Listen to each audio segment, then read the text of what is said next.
श्री गुरु महाराज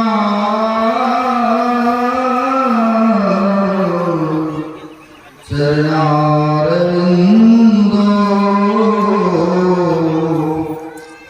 नमो नमस्ते।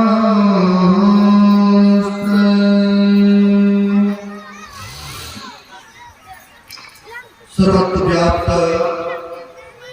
कनकन बीच विराजमान जन जन में कनकन में विराजने वाले परमात्मा स्वरूप गुरुदेव के पाद पद्मों में असंख्य असंख्य बार नमन है। तीर्थों को भी पावन करने वाले मंचस्थ वरिष्ठ गुरुजन आए हुए सदगुरु के सदभक्तगण सबको नमन है। हम लोग अभी भक्ति के संबंध में सुन रहे थे 9 प्रकार के भक्ति के बारे में। तो है भक्ति स्वतंत्र सकल सुखकामी ज्ञान वैराग भक्ति सुख देनी। कहते भक्ति सुखों का खान है। भक्ति अगर करते हैं तो सुख शांति मिलेंगे, अगर नहीं करते हैं तो कहते हैं भक्ति निशानी मुक्ति की असंत चढ़े सब धार। जिन जिन मन आलस किया जन्म जन्म पछताए। एक जन्म नहीं करना पड़ेगा, कहते जन्म जन्म पश्चाताप करना पड़ेगा। आप पछताना किसी को पसंद है? कोई भी पछताना पसंद नहीं करेंगे।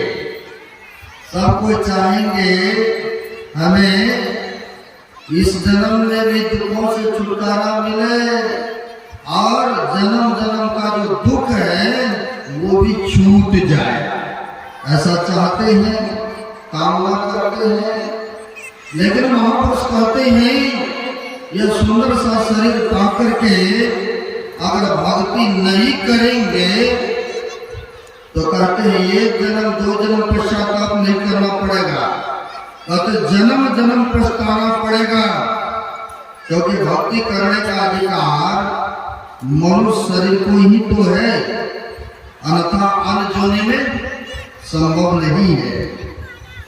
इसलिए कहते हैं अगर भक्ति करते हैं तो क्या होगा? मुक्ति मिल जाएंगे। जब माता सौरी के प्रसंग को सुने हम लोग, कहाँ गए? कहे जोग पावक दे हरिपद लीन भई। उस योग अग्नि में शरीर को छोड़ करके परमात्मा में विलीन हो गए। और वही युक्ति वही कला हम लोगों को मिला है ना। सभी माई को कितना जन्म लेना पड़ा? जो पढ़ते होंगे उनको पता होगा, मात्र 3 बार ही जन्म लेना पड़ा नहीं। लेकिन भगवान बुद्ध को इतिहास देखेंगे 550 वर्ष में जाकर के उन्होंने बुद्धत्व को प्राप्ति की है ना। यही प्रश्न गुरुदेव किसी भक्तों को कह रहे थे कि गुरुदेव की असीम कृपा है जो कि सच्चे सदगुरु हम लोगों को मिला। तो किसी ने पूछ दिए कि महाराज भगवान बुद्ध को तो 550 वर्ष जन्म लेना पड़ा, तब जाकर के उन्होंने ये जन्म मरण के चक्रों से मुक्ति पाई। तो उसी पर कहा गुरुदेव ने उनको सच्चा गुरु नहीं मिला, इसलिए उनको जन्म लेना पड़ा, बार बार लेना पड़ा। लेकिन वही माता सौरी का प्रसंग दिए, उनको सच्चा गुरु मिला तो मात्र 3 जन्म ही लेना पड़ा। जन्म ही मोक्ष हो गए, छुटकारा हो गए जन्म मरण के चक्रों से। तो वही कहते हम लोगों को भी सच्चा सदगुरु मिले हैं। भक्ति का अर्थ होता है एक सेवा भी। जैसे माता सबरी मतंग ऋषि के सेवा करती थी। क्या सेवा करती थी? जब जंगलों में उनके जो जीवन साथी थे उन्होंने छोड़ दिया, इनको काली कुलिटली को कहाँ लेके जाएंगे। इधर सबरी माई भी सोच रहे थे फिर मैं जा रहा हूँ माया के जाल में फंसने के लिए, ईश्वर की क्या लीला है। तो सोच ही रहे थे। इधर जब देखा उन्होंने छोड़ करके त्याग करके बहाना करके चले गए तो फल क्या हुआ? अब उसी जंगल में मतंग ऋषि स्नान के लिए सुबह सुबह जाया करते थे। सेवा कई प्रकार से होते हैं, तन से, मन से, वचन से, धन से सेवा होते। तो माता सबरी देखे कि कोई सुबह सुबह झाड़ू लगाते मतंग ऋषि जाते स्नान करने, रास्ता को साफ करते हैं, तो क्यों नहीं यही सेवा हम अपना ले। माता सबरी ने झाड़ू उनसे आने से पहले लगा दिया करते थे। एक दिन पकड़ लिए, जिसका ड्यूटी था कि मेरा सेवा कौन ले लिए है, पकड़ा तो पकड़ कर ले गए मतंग ऋषि के पास। और वहां ले जाने के बाद कहते इनको क्या सजा, क्या दंड दिया जाए, ये चोरी चोरी सेवा कर लेती। तो संत जो होते, समदर्शी होते, कृपालु होते, दया के सागर होते हैं, उन्होंने कहा इनको दंड में यही दिया जाए, इनको कुटिया के पास में अपने कुटिया के सामने इनको एक कुटिया बना दो, ये भी भजन ज्ञान करेगी, ये भी यहाँ पर रहेगी। अब देखिए संतों की हृदय कितने बड़े होते हैं। सजाए में यही यहाँ भी रहेगी, यही रहेगी और ध्यान भजन करेगी। अब ऐसे गुरु के सेवा में बड़े तनों मनों से लगनशील होकर के माता सबरी करती थी। जब मतंग ऋषि शरीर छोड़ने लग गए तो कहा था यह कुटिया को छोड़ करके तुम मत जाना, यही रहना, नहीं राम भगवान आएंगे और तुम्हें दर्शन देंगे। गुरु के वचनों पर विश्वास किए, जंगल में रह रहे हैं। और जब गुरु जी चले गए तो कुछ वहां पर साधु वर्ग थे, अब यहाँ पर भेदभाव होने लगे ना। जिस तरह से जल लेते थे सब कोई मना कर दिए, अरे जाति की नीच वर्ण है, इनको जल लेने कैसे दे, यहाँ पर नहीं लेने देंगे, नहीं मना कर दिए। लेकिन पलटू साहब के पास चलेंगे तो उन्होंने बड़ा अच्छा कहा है, साहब के दरबार में केवल भक्ति प्यार, केवल भक्ति प्यार, साहब भक्ति में राजी, तजे पकवान दासी सुत भाजी, जब तप नेम अचार करे बो तेरा को, खाए सबरी के बैर ऋषि मुनि सब रोए, किम युधिष्ठिर यज्ञ बटोरा सकल समाजा, मर्दा सबका मन सुपत बिना घंट न बाजा। पलटू ऊंची जात का मत कर कोई अहंकार, साहब के दरबार में केवल भक्ति प्यार। अब इनका कहने का भाव है, कहते हैं साहब के दरबार में, जैसे अभी सुने हम लोग, जाति पाति कुल धर्म बराई, धन बल परिजन गुण चतुराई, भक्तिहीन नर सोवे कैसा, अब बिन जल बारिदी देखिए जैसा। कहते जाति में बहुत बड़ा हो, अगर कर्म उसका नीच है तो उससे बढ़िया तो नीच जात के है ना, है जैसे सुपद भक्त लीजिए, रविदास जी महाराज लीजिए, तो यहाँ पर कहते हैं धन में भी परिपक्वता हो, धन से परिपक्व है और किसी का सेवे नहीं करते हैं, सत्कर्म में खर्चा ही नहीं करते हैं, तो ऐसे धनवान होने से कोई फायदा नहीं है? तो कहते हैं धन बल परिजन, अनेक परिजन में परिवार में बहुत बड़े लंबे चौड़े, अगर किसी का वो हेल्प ही नहीं करते हैं, किसी के सहायता ही नहीं करते हैं, तो क्या फायदा? भगवान को ये सबसे नाता नहीं है। तो कहते हैं जिस प्रकार से सब कुछ रहने के बावजूद भी बादल को लगा घना घन, लेकिन एक बूंद भी जल पृथ्वी पर नहीं गिरा, तो कोई काम के रहा? कोई काम के नहीं रहा। तो उसी प्रकार से कहते हैं सब चीजों में परिपक्व है, पूर्ण है, लेकिन भक्ति ही उसके अंदर में नहीं है। उससे बढ़िया तो कहते हैं साहब के दरबार में केवल भक्ति प्यार, और केवल भक्ति प्यार साहब भक्ति में राजी। साहब मतलब परमात्मा होता है, वो तो कोई भी जाति को, कोई भी पार्टी, कोई भी धर्म, कोई भी संप्रदाय को, उनको तो केवल भक्ति से ही प्रेम होते हैं भगवान को ना।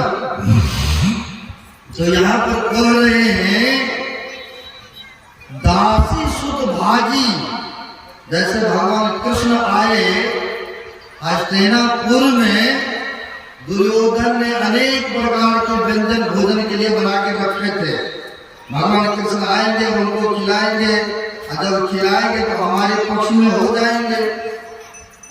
लेकिन भगवान तो अंतर्यामी होते हैं, लेकिन उनके दुर्योधन के यहाँ भोजन नहीं किए, ये किनके? तो दासी के यहाँ। अनेक विदुर क्या थे? दासी के पुत्र थे ना, उनके यहाँ खाए साग रोटी, लेकिन अनेक प्रकार के व्यंजन को नहीं दिए। और इतना ही नहीं, जब तक नेम आचार करे बहुत तेरा, सब कोई जंगल में ऋषि मुनि महात्मा बहुत थे, और सब कोई जब पूजा अपने अपने ढंग से कर रहे थे, लेकिन उस तरह का भक्ति उनके अंदर में नहीं था। तो किनके पास आए? तो कहते जब तक नेम आचार करे बहुत तेरा, और खाए सबरी के पैर ऋषि मुनि सब रोए। अब सब ऋषि मुनि रो रहे हैं कि मेरे घर में नहीं आए, मेरे कुटिया में नहीं आए, इतना सुंदर कुटिया है और इसमें भगवान को आना चाहिए, तो कहा वो झोपड़ी टूटे हुए में चले गए। अब गए तो गए। आप जानते हैं माता सबरी फल ले आया करती थी, कहीं आज ही ना आ जाए भगवान। रोज नित्य प्रति देखती थी, कहीं इस रास्ता से आते हो भगवान श्री राम। नित्य प्रति फल ले आया करती थी, मीठे मीठे हैं, भगवान को भोग लगाएंगे, भगवान खाएंगे, प्रसन्न होंगे हैं। लेकिन कहते भगवान सर्वव्यापी होते हैं, सबके मनों को, बातों को जानते हैं, है ना। सबके पास नहीं गए, गए कहाँ? तो माता सबरी के पास। वही कहते हैं जब तक नेम आचार करे बहुत तेरा, खाए सबरी के भय ऋषि मुनि सब रोए। गए तो गए, लेकिन उनका जूठन फल भी खाए हैं। अब ऋषि मुनि सब देख रहे हैं ये क्या हो गए हैं, जूठा फल खा रहे हैं। भक्त के बस में भगवान होते हैं नहीं हैं। अब गुरु महाराज की बात लीजिए। गुरु महाराज के लिए भी एक गरीब भक्तों ने शकरकंद ले आया था। सोचा लोगों के पास में रुपया पैसा होते हैं तो भंडारा करते हैं, हमारे पास तो कुछ नहीं है, चलो खेतों में शकरकंद हुआ है, गुरु महाराज के लिए यही लेके जाते हैं। ले आया तो सोचे जाते हैं गुरु महाराज को चढ़ा देते हैं चरण। जैसे जाना चाहे वैसे लोगों ने बोल दिया, अरे मैले छैले कपड़े से कहाँ जा रहे, गंदे संदे है वो, चलो चलो दिए। होता क्या है, शाम के टाइम में घूमने के लिए अभी भी वेलचर है ना, वहाँ वेलचर रखा हुआ है, जो जाते हुए कुपा घाट देखे होंगे। संध्या के समय में उस पर घूमने के लिए निकले, और तब तक वो भक्त भी वहीं आसपास में है, नहीं गए वो। अब वही है, सब भक्त घूम रहे हैं, तो वो भी साथ साथ में पीछे पीछे घूम रहे। अब घूमते फिरते के क्रम में एक स्थान पर आए और कहते हैं, मौज में आकर के गुरु महाराज जब शरीर में थे, मौज में आके कहते हैं, आज हमें शकरकंद खाने का इच्छा हो रहा है। अब इतना कहा, शकरकंद खाने की इच्छा हो रहा है, जो पीछे में भक्तों ने कपड़े में बांध करके बांगी पर ले रखा था, अब दौड़ करके आगे में चले गए और जा करके, ये रहा हजूर, हमको लेके आए हैं आपके लिए। लिया करके आगे में दिए, आगे में दिए तो उनमें से बढ़िया बढ़िया दो चार पीस उठाया और धो कर बोला, इनको दाल में डलवा देना, ताकि इनके तरफ से भी भंडारा हो जाएंगे। दाल में तो सभी को लेंगे ना। अब देखिए, अंतर्यामी महापुरुष भक्तों का किस तरह से सेवा को स्वीकार करते हैं। जो सरल हृदय रहते हैं, जो सच्चे दिल मन से सेवा करना चाहते हैं, तो उनका सेवा स्वीकार अवश्य होता है ना। अब वही कहते, सौरी माई में भी वैसे निष्कपट, वैसे सरलता। सबके पास नहीं गए प्रभु श्री राम, गए माता सबरी के पास। क्यों? तो उनमें किसी तरह का छल कपट प्रपंच नहीं है। तो वही कहते, खाए सबरी के बाद ऋषि मुनि सब रोते, सब ऋषि मुनि रोते हैं, ये क्या हो गए, ये क्या हो गए है। तो परमात्मा तो जानते हैं, मेरा को आराधना करते हैं, कौन सच्चे दिल से हमें पुकारते हैं। इतना ही नहीं हुआ, कहते हैं, किम युधिष्ठिर यज्ञ बटोरा सकल समाजा, मर्दा सब का मान सुपथ बिना घंट न बाजा। सबको युधिष्ठिर जी ने बुलाए, लेकिन सुपथ भगत को ही निमंत्रण नहीं दिए। अरे वो तो पागल है, जैसे तैसे है, नीच वर्ण जाति के हैं, उसको क्या बुलाना है। भगवान कृष्ण का कहना था, अगर यज्ञ तुम्हारे पूर्ण हो जाएंगे तो 3 बार घड़ी घंट बजेंगे। सबको भोजन कराए, दक्षिणा दिए, लेकिन एक बार भी नहीं बजा है। जब नहीं बजा तो पूछते हैं धर्मराज युधिष्ठिर महाराज, कौन से भक्तों का भोजन नहीं हुआ, जिसके कारण से अभी तक यज्ञ पूर्ण नहीं हुआ।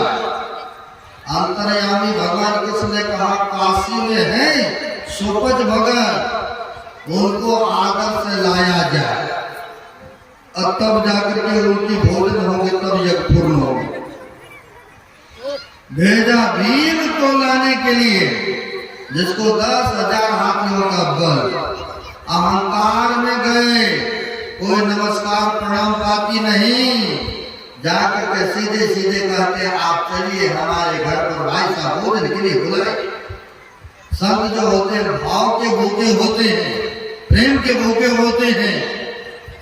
सोचा ये तो अहंकार 10,000 इनके अंदर में हाथी का बल है ना, इसलिए यह अहंकार में इस तरह से कह रहे। तो सोचा इनको सबक सिखाना चाहिए। कहा लेने के लिए आए हो तो भाई मेरा वो बेग पड़ा है, लो उठाओ, चलते हैं तुम्हारे साथ। मन में बड़ी भिन्नता खिन्नता, कहा यह डोम है, कहा हम राजकुमार क्षत्रिय हैं। अब बेग उठाने के लिए कर रहा है, तो एक उंगली लगाते हैं उठाने के लिए भी। देखिए संतों कहते यहाँ पर अगर चरण धूली भी मिल जाए तो इससे भी लाभ होते हैं। अब वो ये अंगुल को लगाते हैं। संतों की ऐसी मोह, सोचा इनके अहंकार को दूर करना। झोली नहीं उठते हैं तो एक उंगली से पूरी भुजाओं का बल लगा दिया, फिर भी नहीं उठा। क्योंकि उसके अंदर में अहंकार था ना। पूरे 10,000 हाथियों का बल लगा दिया, लेकिन झोली नहीं उठा पाए संतों का। अब ये कहते हैं आपको जाना हो तो जाओ, नहीं तो पड़े लोग कुटिया। कहा हमें नहीं जाना है, जाओ तुम जाना। अब अकेले आ गए। अब यहाँ पर आए धर्मराज उसने जी महाराज पूछते क्या हुआ, कहा नहीं आया। तो भगवान कृष्ण के कहने पर कहा आप विनम्रता के साथ जाओ। बड़ी विनम्रता से गए हैं, जाकर साष्टांग नमन किए और चरणों पर गिरे। कहा महाराज आप पधारने की कृपा करें हमारे घर पर। कहा सुपद भगत ने कि राजाओं का अन्न वो पवित्र होता है, उनकी जगह शुद्ध में नहीं होता। कहा महाराज अगर वो पवित्र होता है, आपके जैसे महापुरुष भोजन करेंगे या चरण रखेंगे तभी तो पवित्र होगा। कृपा करें अपना चरण रखें, आप चलें। बड़ी विनम्रता देखा, बड़ी सरलता देखा।